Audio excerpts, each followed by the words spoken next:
My mother-in-law placed a tick on my hospital blanket 3 days after I gave baby and instructed me to make a decision. The antiseptic odor lingered in the room. My daughter was dozing off in each arm's crook. My husband's girlfriend was standing behind her, carrying a diaper bag as if she already owned the house. The loudest sound in the room was the click Vivian made when she uncapped her black fountain pen. She said, "Take 22 million and sign it. I only want the children." I studied the divorce decree. I signed after glancing at my girls. Then I performed the one thing that none of them had anticipated. After picking up my daughters, I left. The most costly signature matriarch Helena had ever purchased was worthless by the time their attorney awoke the following morning. Calm Drama Stories welcomes you back. I'm Bianca, a 33-year-old actuary who this family used to refer to as just a calculator. This is the tale of the night they paid me to disappear. Morning they discovered my true occupation. Please leave a comment.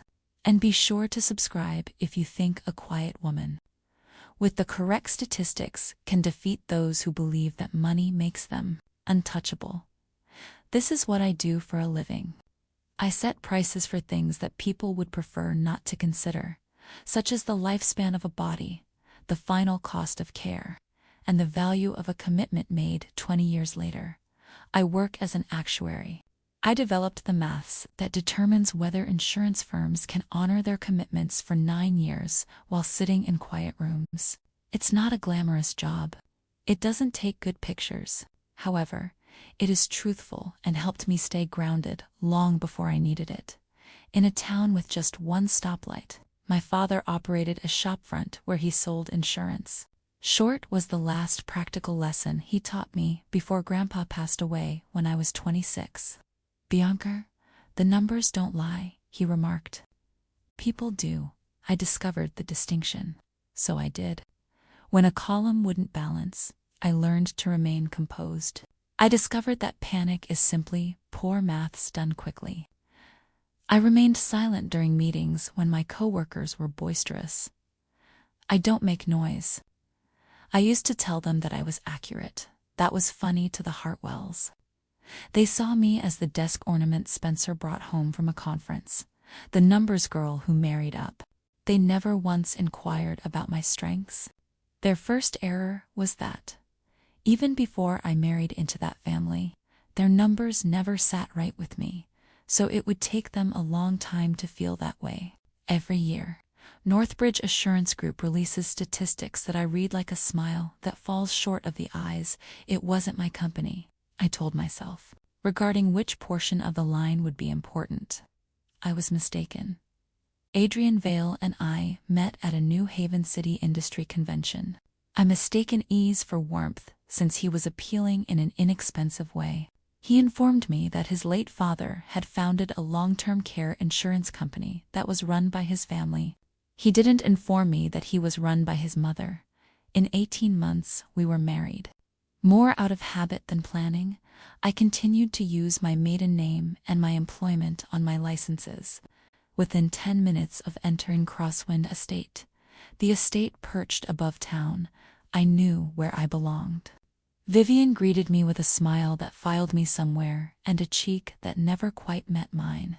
Her lavender perfume permeated the entire house, seemingly coating the walls. Her husband Victor had passed away years ago, and his picture loomed over the steps as if he were still in charge. In his name, Vivian was in charge. The board followed her instructions. Spencer followed her instructions. At their dinners, I learned how to be amiable and unnoticeable, which worked well for me. I'm not a performer. I had my job, my marriage, and what I believed to be a promising future. I convinced myself that the coldness was merely old money, being old money for 3 years. I was the outsider who would gradually assimilate. I sold myself that narrative. I am also proficient with numbers. However, I've sold myself worse maths than that. When I became pregnant, Vivian began to smile at my tummy rather than through me. Without asking, she would place a hand there and refer to the twins as the 5th generation. I didn't yet know why. But that was the first thing about her that frightened me. People believe that a betrayal catches you off guard. Mine didn't.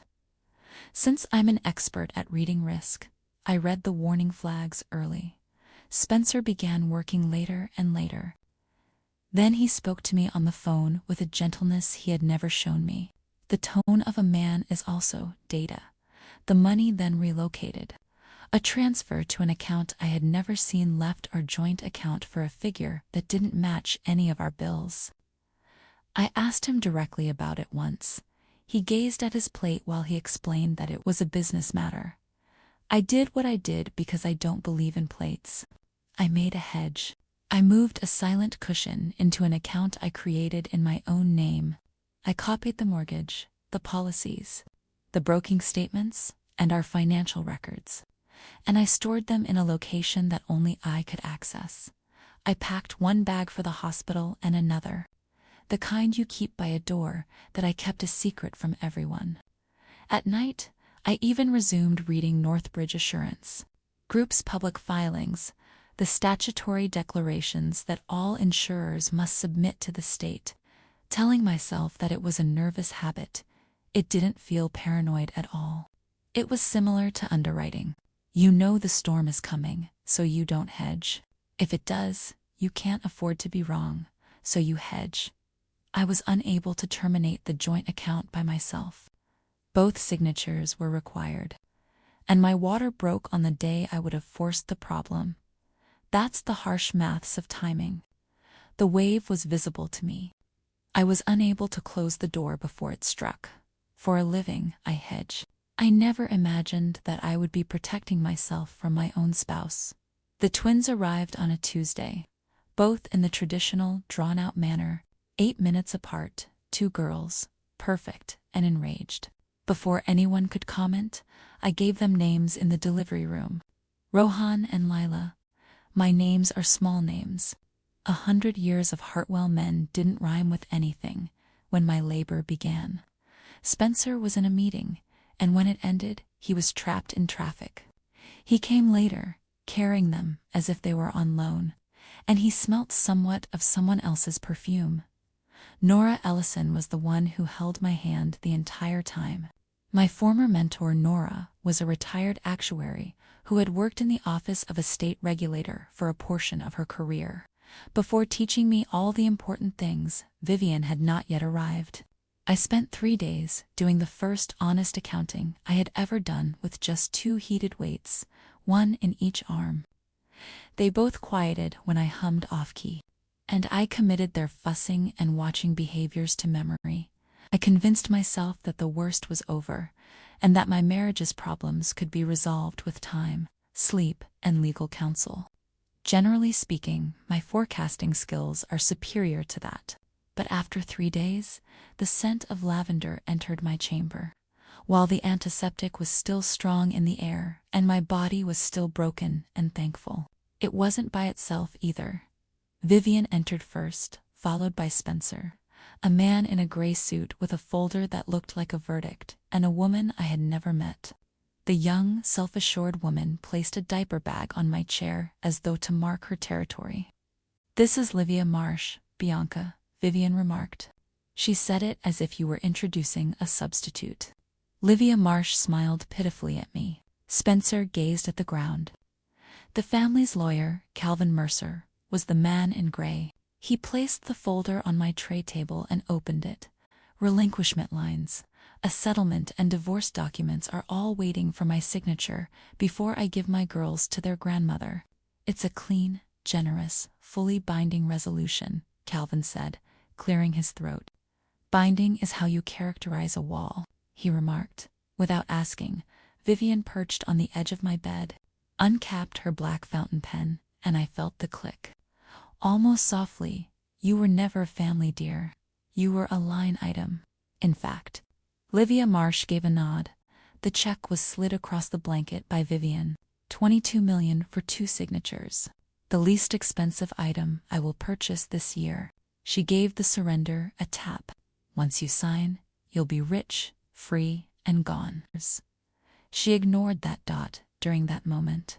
I realized why she valued 2 babies at $22 million. It was never sentimental. The management of the business, the chairmanship, and the entire 100-year machine flowed via Hartwell, heirs, and whoever led them when they were young, since Victor had connected the family trust to his bloodline. The board was aware that Spencer was a weak ship. However, Vivian was able to maintain the dynasty for a further 20 years by raising 2 healthy fifth-generation Hartwells. $22 million was not a show of kindness. It was a great deal. There was lavender everywhere. Lila stirred up against my arm. I felt a chill come over me as I stared at Calvin's self-assured folder. The sensation. I get when a number is acting like it's something it's not.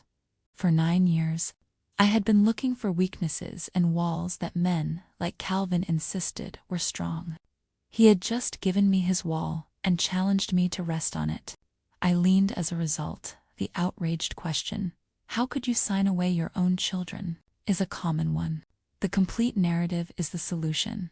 My mind ran the figures, as it always does when under duress, while Vivian spoke. To begin with, a document signed on a hospital bed does not constitute a court order. A court and sworn affirmation that you comprehend what you are giving up are typically necessary for a true surrender of parental rights. There was no judge in Calvin's folder. It had a threat and a pen. Secondly, no one can truly purchase a child. Property does not equate to custody. A checkbook does not have a vote. Instead, a court makes decisions based on what is best for the child. Thirdly, and most simply, I was their mother. Nothing prevented me from leaving with my babies. Thus, the actual maths was simple. They would outspend me until I broke and drag me through years of legal battle if I refused. I would go with $22 million, my girls, and a paper that I knew was confetti but they thought was a cage if I signed. I would steal their cash, take my daughters, and then destroy them. I then gave her pen a click. For the final time, I signed under my married name, Elara Quinn, slowly, to help them unwind. After that, I put the pen down, capped it, and grabbed for my girls. I declared, "We're done here." We were, but not in the way they believed. There was no yelling way out. Drama is noisy, and noisy individuals don't have a plan. I waited till the floor became quiet and visiting hours subsided. I was already given the all-clear to return home by the hospital. My arms worked, and my girls weighed nearly nothing, but my body was slow and weary. I gave Nora a call. I instructed her to stay nearby, and she came to the parking garage in 20 minutes. I had detested having to use another hedge. I didn't operate a vehicle. I was unable to, not for 3 days. After fastening the car seats in her automobile, Nora and I left the hospital. A month prior, I had already rented a furnished flat in Lakeshore Ridge in my own name. There was already the bag by the door. Nobody was aware. While Rowan observed the passing lights and Leland napped during the ride, I mentally composed a proper, exact, and dated letter. A notice canceling the contract I signed under duress. If you've ever been undervalued, you already know the trick. Being cool doesn't mean giving up. There is a countdown. I wasn't sprinting. In order to get my girls out of reach and allow the fall to fall where it was meant to, I was repositioning, moving like capital before a market flips by sunrise. Everyone was on their side. Spencer, who was never able to keep a secret when he was scared, subsequently told me the shape of it. When Calvin arrived at the office early to submit the relinquishment somewhere formal, he found that there was nowhere to do so.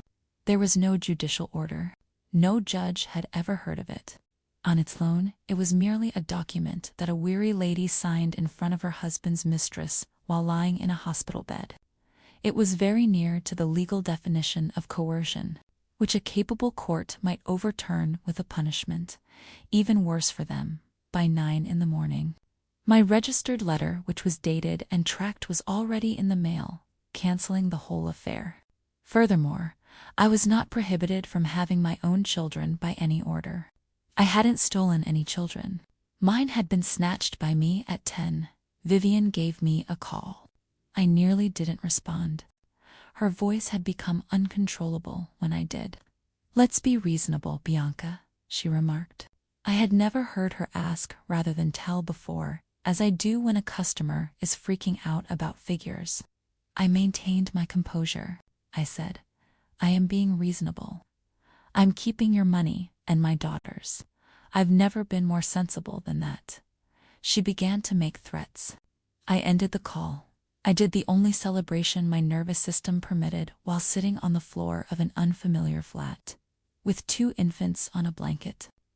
I compiled a list that the Hartwells had received precisely nothing for $22 million. No control, no silence, and no grandkids. All it had done was buy me some time. I started by hiring a lawyer and fighting for custody, which was the natural course of action. While a sitter kept an eye on the girls in the adjacent room, I located Celine Ward, a family lawyer who was renowned for not blinking, and I set everything out on her conference table. After reading the relinquishment once more, Celine put it down as if it smelt. She declared, "This was never enforceable. Signed under duress. Not a judge. The girlfriend of your husband is present. I could easily get this thrown out." I felt like I could breathe for the first time in days. But pay attention to me. They have $100,000. They can outspend nearly everyone and prolong the conflict for years if they decide to make it a war. They will attempt to portray you as erratic, aloof, and compulsive. They will most likely lose, but a mother does not want to hear probably. I wasn't afraid of her. She was telling the truth. So I bleed the entire time and win slowly. I inquired. Celine gave a nod. "Or you make them want it to end more than you do." I gave that some thought on the way back to Lakeshore Ridge. When the other side controls the rules, I don't fight. I started doing maths in a different way. The girls needed to be safe, but that didn't have to entail going to court. The Hartwells were therefore unable to afford to fight. Celine assured me that I could succeed, but it might require years and all of my resources. So I posed a more subdued query: what fractures them more quickly? I allowed myself to think about the simple retaliation the affair for a while. It was nearly too simple. Livia Marsh and Spencer had not exercised caution. Seldom are those who believe they won't be caught. I had jewelry receipts, hotel expenses, and forwarded mails as proof. Careless traces, nothing criminal. I could have revealed everything. I could have forwarded it to anyone who might be interested, including Vivian's circle and the board. I pictured it. There was genuine satisfaction. In my mind, it lasted for around a weekend. Then I realized what was wrong. Spencer would only be humiliated if he were humiliated. A controversy wouldn't harm Vivian. Livia Marsh would get well. What really mattered was not impacted by any of it. The funds did. They believed they could make decisions about my children's fate in a hospital room because of this. It was only a knife affair. Cutting what made them untouchable was what I needed to do, not cutting him. I then stored the file. It was a brief win, not because I was superior to it. I desired a long-term solution. The question was altered. What's keeping them up, not how I punish them. Everything was altered by that transition. I might win a custody battle, therefore my daughters weren't safe. Only as long as the Hartwells could overpower me would they be safe, and the corporation, Northbridge Assurance Group, was the source of that power.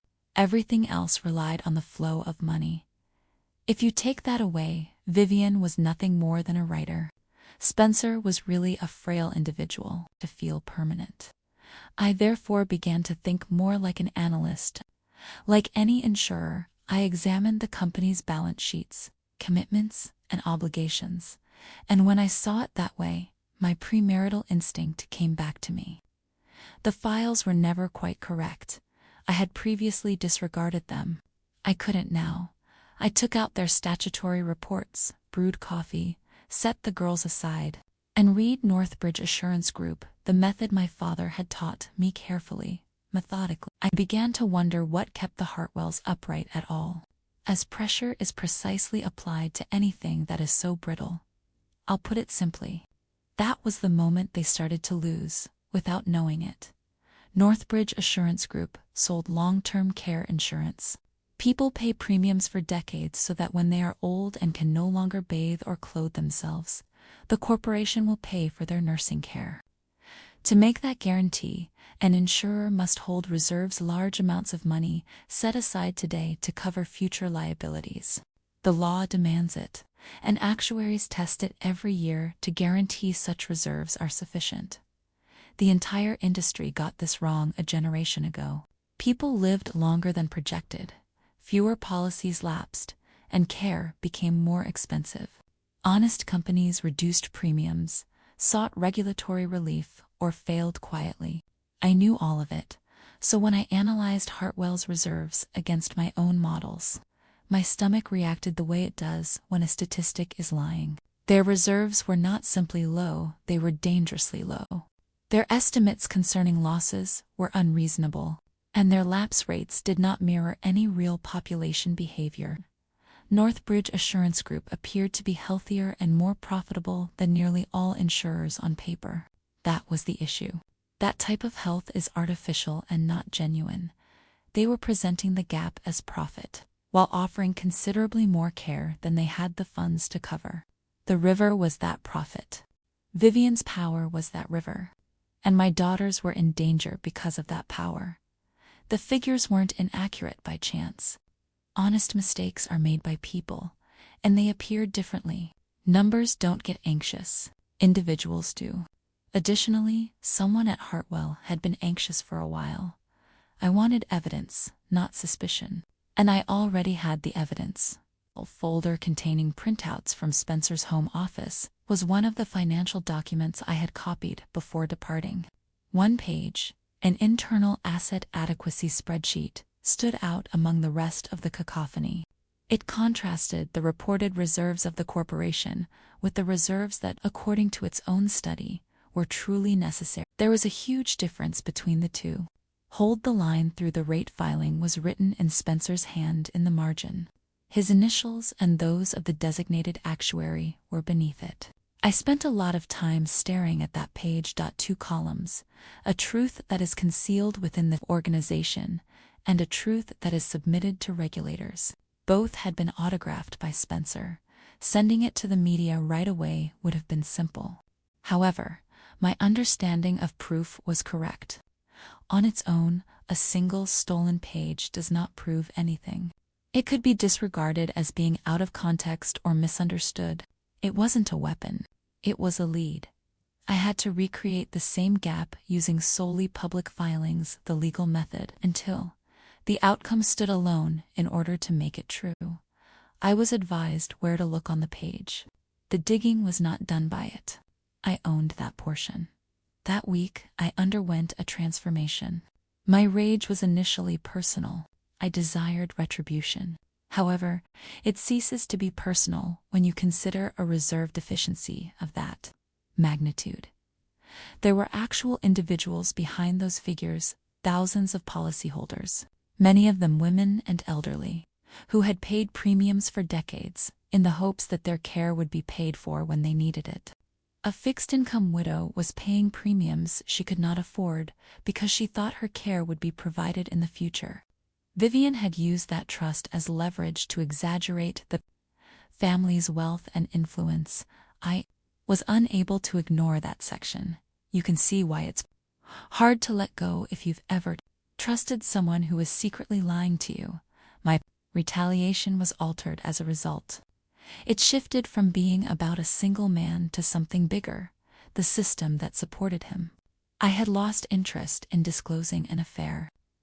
I intended to reveal a financial disaster, and I would do so by using the regulatory framework that was created to reveal precisely that kind of information. Personal betrayal was no longer the issue.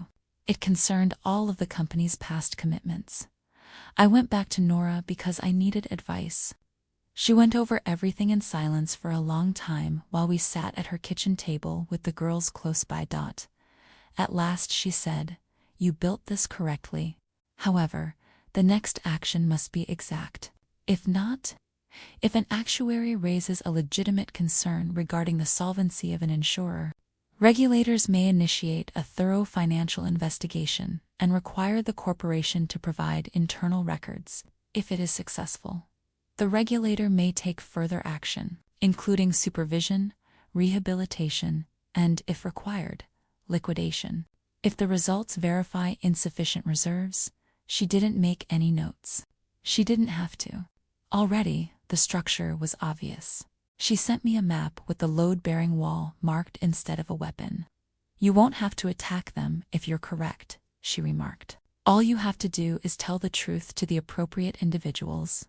I took another look at the number I had independently reconstructed. It was a fantastic match. I realized it was real at that point. Then came the lengthy phase, the part no one films, the weeks when getting retribution is just like doing your homework. The only useful thing I did with some of the Hartwell money was to buy myself the time and equipment I needed to complete the task correctly. I obtained a license for the necessary data. I purchased industry tables. In order to avoid developing a fraud case at a kitchen table with formulas on my sleeve, I rented a desk in a quiet workplace. Using only what the public could see, I reconstructed Northbridge Assurance Group's actual reserve position night after night while Lila and Rowan slept in the adjacent room. Actuarial criteria, mortality and lapse studies, their filed statements. Since I knew who would eventually read it, I didn't take any shortcuts. I tested my presumptions, then more stringent ones, and recorded each step as though an adversarial expert were attempting to dissect it. The tendency of never allowing a number to be close enough, which had previously made me challenging, ceased to be a weakness. It was just what I needed for the first time. When I was done, I had a reserve adequacy study that could be followed line by any regulator. It revealed that Northbridge Assurance Group had a reserve deficit of hundreds of millions, and its public solvency was a farce. Even Hartwell's designated actuary, who had initialed that internal page, would not be able to write it off as conjecture because of how well I constructed it. Spencer discovered me. One evening, he showed up at the rented office, appearing softer and older than I had remembered. He experimented with 3 different versions of himself for 20 minutes. The husband comes first. I was missed by him. He was missing the girls. He had erred. I didn't respond to that one. The negotiator came next. More cash, an improved separation, a more substantial offer than previously. I nearly burst out laughing.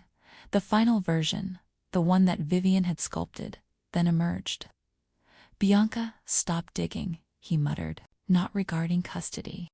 Not in reference to the girls. Simply give up digging. I learned everything from that. A guy who stands up for his kids leads by example." Spencer was a terrified leader. "I'm not digging," I told him. "I'm done." Shaken, he departed. I also realized that my calculations were accurate, and that the single person who could have prevented me was already too terrified of what I would discover. Last but not least, Vivian arrived in a different way than I had anticipated. I met her by myself in a Lakeshore Ridge coffee shop. She was a widow for a short while, instead of the chairwoman. She talked about Victor, how he founded the business, and her pledge to uphold his legacy. The confession followed years ago. During a challenging time for the sector, the reserves had run low. In the hopes that things would get better, she had decided to fill the void. They never did. In order to preserve Victor's reputation, she continued to conceal it year after year. There was humanity. Then she put down her cup. "Those girls are Hartwells. They are worthy of their name. You were a line item." Suddenly, all sympathy vanished. To maintain a lie and claim it as a legacy, she would jeopardize thousands of retirements. I filed as a result, which is in charge of regulating insurers, received my analysis and written complaint. I included all supporting public sources, the methodology, and the whole reserve shortage.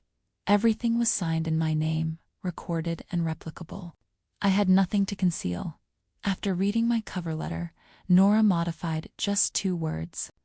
She then gave a nod. I didn't send it out of rage. I emailed it in silence, the kind of quiet that follows total assurance. I personally drove it to the post office, filed it via the proper channels, and retained all of the receipts. No conflict. Don't press. No drama in the courtroom. Just a confirmation, a date stamp, and a filing number. My hands eventually stopped shaking as I sat in my car. I had never done anything so quiet. But it would soon become the loudest. Because a legitimate solvency worry cannot be disregarded by authorities. They have an obligation to take action. The system itself would then move as soon as they did. The load-bearing wall had been pushed by me. The only thing left to do was to take a step back and let the structure recall that it was constructed on a falsehood. Even Nora was surprised at how quickly the department moved. When policyholders are exposed and the maths is clear, regulators take swift action. In a few weeks, the state began looking into Northbridge Assurance Group's finances. The company's working papers and reserve analyzes the internal records that were meant to correspond with what had been submitted were required by examiners. They didn't. Of course, when the state requests to examine both sides of a page, you cannot keep a queue in a drawer. I imagined Calvin receiving the request and discovering too late that the binding wall he relied on had never been structural at all. The rumors began right away. In a small financial market, questions about solvency are never silent. The manufactured stability that gave the corporation an air of strength started to falter. Spencer no longer visited the office. Vivian attempted to brush the test off as a standard procedure. However, individuals who are starting to realize they should be concerned cannot be reassured. As she watched things fall apart, Livia Marsh began to wonder about the true source of the Hartwell funds. Before the wreckage completely settled, she vanished, just another survivor.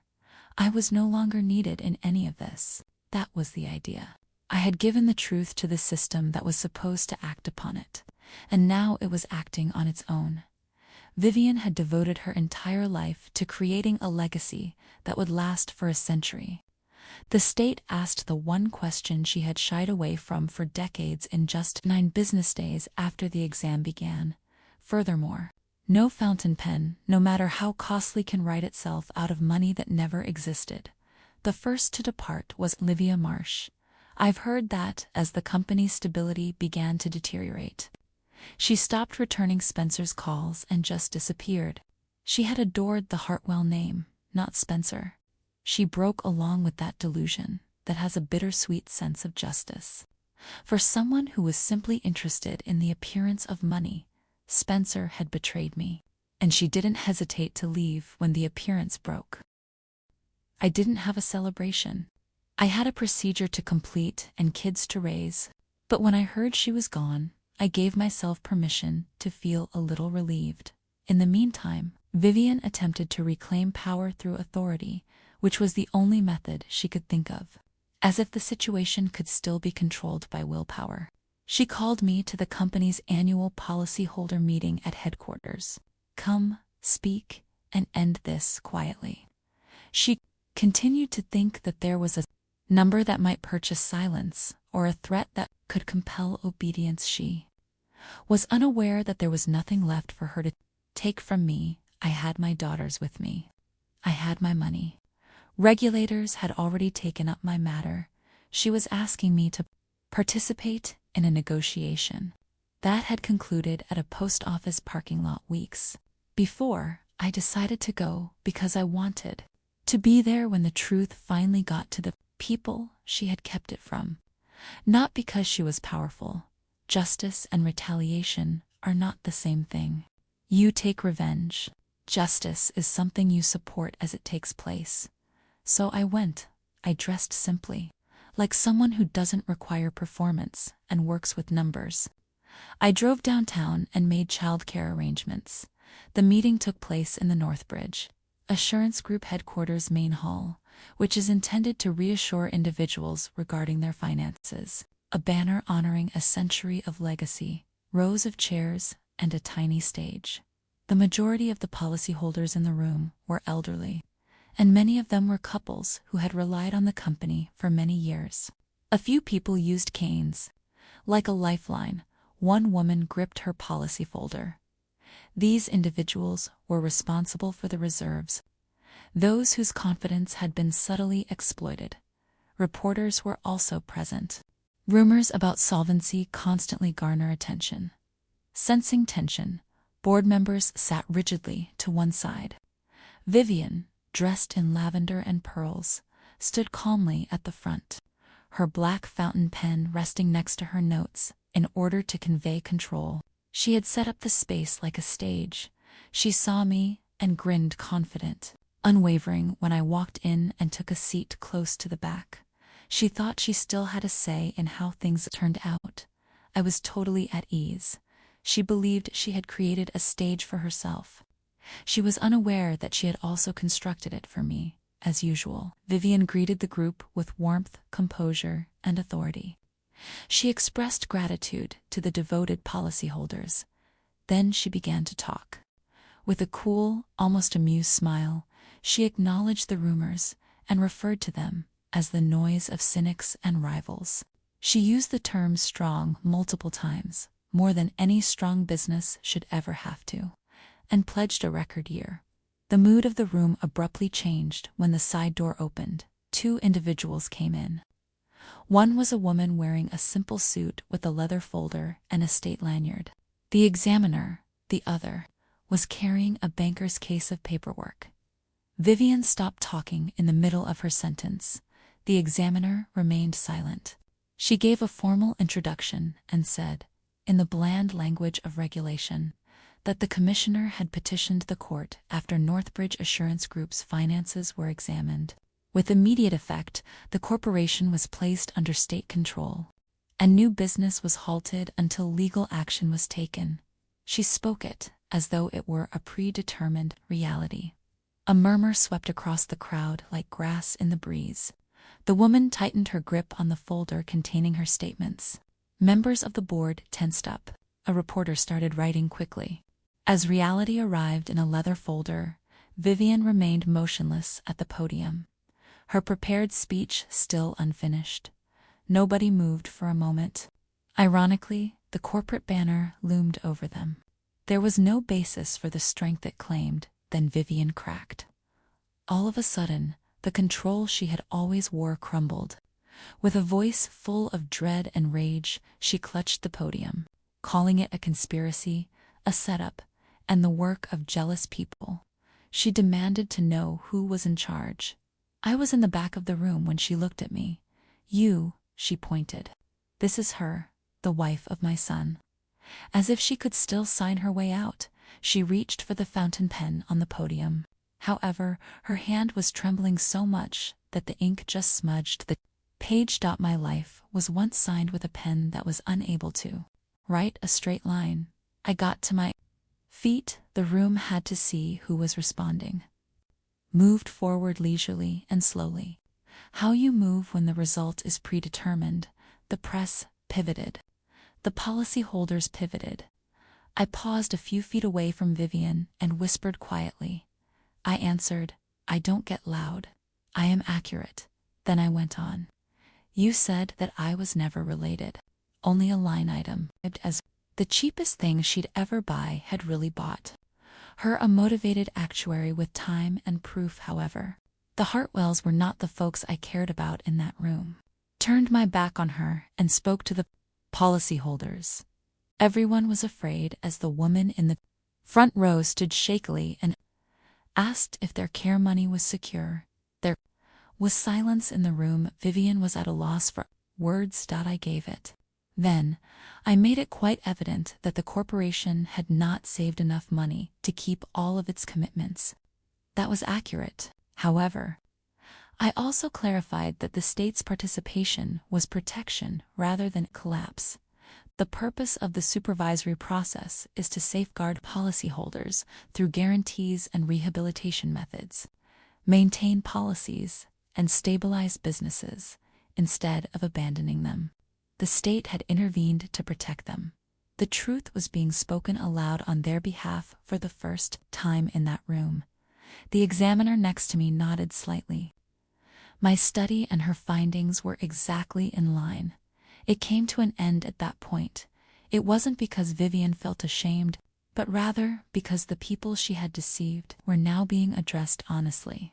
The fall came swiftly after. Northbridge Assurance Group entered a state-run. The appearance of financial might, the family's wealth, which was solely dependent on the business, started to fall apart. The assets were reevaluated. The once permanent estate started to disappear. Furthermore, Victor's name, the legacy Vivian had attempted to preserve, was now linked to news stories and headlines about fraud and bankruptcy. She had made an effort to keep his memories intact. Rather, she demolished it.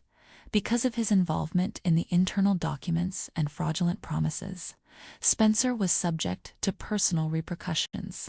Livia Marsh had already left. The legal systems they had relied on were now evidence rather than protection. They had thought they were untouchable because of their wealth. The one risk they had overlooked was that of someone who was prepared to read the numbers honestly and take appropriate action. Something they did to themselves. I just refused to turn away and told the truth to those with the power to take appropriate action. I then let the system take care of the rest.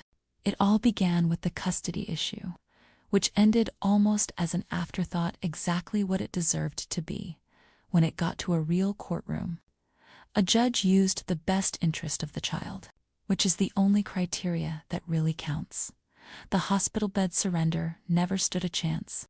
There was a mistress present, no oath, and no judge conditions that are extremely similar to textbook duress. Their father had never really battled for custody and was already the subject of a fraud probe. In a respectable manner, their mother was steady, present, and financially secure. The documents Vivian had spent $22 million on were worth exactly what I had discovered in that hospital room. Nothing. Lila and Rowan stayed with me when a judge rendered the final ruling. My settlement was also upheld. That frequently surprises people, but there is a straightforward reason. The insurer did not provide the funds. It originated from the family's personal trust and marital assets, which were untouchable by the regulator's recovery procedure. The court handled property and custody as distinct legal issues, just as they are. Although the custody relinquishment was void due to the duress, I had consciously consented to a negotiated cash settlement. A judge has the authority to strike out the unlawful portion and uphold the remainder. That's what took place. Even though I kept a reserve for unforeseen circumstances, I never needed it. Then something unexpected happened. Actuaries with first-hand knowledge of Northbridge Assurance Group were required by the court-appointed receiver overseeing the company's demise. Naturally, hiring me personally raised concerns about a conflict of interest. I was hired as an outside consultant through formal court procedures, kept apart from anything pertaining to my own divorce or custody issue, and had my work evaluated by an impartial actuary. I accepted. Cleared in that manner, I utilized a portion of that money to keep the servicing business stable and continue paying claims. Widows and retirees who were policyholders continued to receive their care as Vivian looks on from the outside. I now honestly sign those checks under what was once Victor Hale's business. I also reclaimed my own name. Now we are the Toomey girls. The three of us. They were so certain that the person with the money, the attorneys, and the power was the dangerous one in that hospital room. The silent woman in bed, who already knew that numbers, like children, should never be owned, was never taken into consideration. It ended that way. An unwriting fountain pen, an unbalanced ledger. Beneath the name that was always theirs, two young girls slept. You already knew why it ended this way, if you were familiar with the numbers. Which line would you have read first, please? And keep in mind that calm always wins out here.